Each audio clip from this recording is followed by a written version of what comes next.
Bismillahirrahmanirrahim. Assalamualaikum warahmatullahi wabarakatuh. Perkenalkan, nama saya Sotik Khairullah, NIM 21103070026 dari kelas 1NA. Di sini saya akan mempresentasikan materi mengenai penggunaan logika dalam tulisan akademik.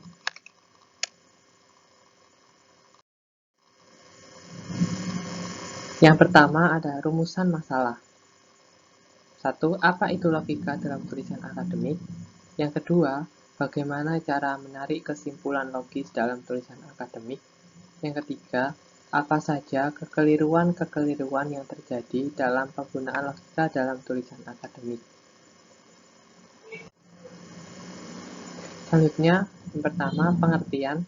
Logika berasal dari kata Yunani kuno yang berarti hasil pertimbangan, akal pikiran yang diutarakan lewat kata dan dinyatakan dalam bahasa. Logika merupakan salah satu cabang ilmu filsafat yang dalam praktiknya digunakan dalam kehidupan sehari-hari. Logika bisa disebut logika saintia atau ilmu logika. Logika bisa disebut sebagai logika ilmu adalah logika yang mempelajari kemampuan manusia untuk berpikir secara teratur dan tepat. Logika menjadi landasan dasar untuk menentukan pemikiran agar lurus dan tepat dalam ilmu pengetahuan. Karena pada dasarnya, dalam tulisan akademik yang bersifat ilmiah, itu menghendaki adanya pembuktian dan antara kebenaran rasional dan faktual yang mana membutuhkan hipotesa dalam pencapaiannya. Selanjutnya, ada kesimpulan logis dalam tulisan akademik. Logika sebagai saintisme merupakan salah satu pandangan di mana pengetahuan yang paling tinggi derajatnya adalah sains. Dalam hal ini, posisi logika adalah alat kontrol dan tidak mutlak sebagai landasan dasar sains. Metode ini adalah langkah yang harus ditempuh untuk mencapai suatu pengetahuan serta mampu membuktikan benar atau salahnya penalaran sebuah hipotesis yang ada. Berdasarkan penalarannya, logika dibagi menjadi dua, yaitu logika deduksi dan logika induksi. Selanjutnya, menarik kesimpulan logis dalam logika. Logika deduksi yang pertama. Logika deduksi atau penalaran deduksi adalah suatu cara berpikir di mana pernyataan yang bersifat universal atau umum ditarik kesimpulan yang bersifat khusus. Pola penarikan kesimpulan dalam metode ini yakni merujuk pada pola berpikir yang biasa disebut dengan silogisme, yang dimulai dari pernyataan atau lebih sebuah kesimpulan. Dengan sebuah kesimpulan. Kesimpulan dalam metode deduktif merupakan suatu konsekuensi logis dari premis-premisnya. Sehingga, dalam penalaran yang baik, kesimpulan dapat dikatakan benar manakala premis-premisnya benar. Penarikan dengan metode deduksi dapat dilakukan secara langsung dan tidak langsung. Contoh, menarik kesimpulan secara langsung artinya ditarik langsung dari satu premis. Misal, semua ayam berdarah panas, maka dapat ditarik kesimpulan sebagian yang berdarah panas adalah ayam. Selanjutnya adalah menarik kesimpulan tidak langsung. Menarik kesimpulan tidak langsung perlu dua premis sebagai data, kemudian dihasilkan sebuah kesimpulan. Yang kedua ada induksi. Logika induksi adalah cara berpikir di mana dalam menarik kesimpulan dari sebuah penelitian dan pengamatan terhadap hal yang bersifat khusus, lalu diakhiri dengan statement yang bersifat universal atau umum. Generalisasi merupakan salah satu hal yang paling khas dalam metode logika induksi. Generalisasi dapat dilalui melalui dua cara yang berbeda. Pertama, biasa dikenal dengan istilah induksi lengkap, yaitu generalisasi yang dilakukan dengan diawali dari hal-hal yang mencakup keseluruhan dari peristiwa yang diteliti. Misal dalam penelitian bahwa di depan setiap rumah di desa ada pohon mangga, lalu digeneralisasikan atau diambil kesimpulan umum bahwa setiap rumah di desa memiliki pohon mangga.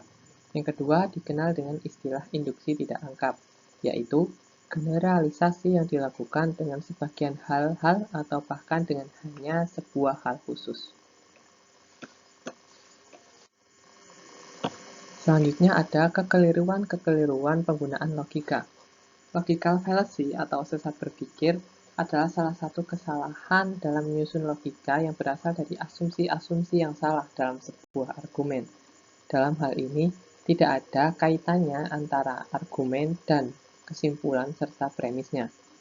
Logical fallacy sering dijumpai pada saat forum diskusi, perbincangan, atau bahkan perdebatan, sehingga pihak yang sedang berpendapat akan kehilangan fokus dan arah tentang topik yang dibicarakan.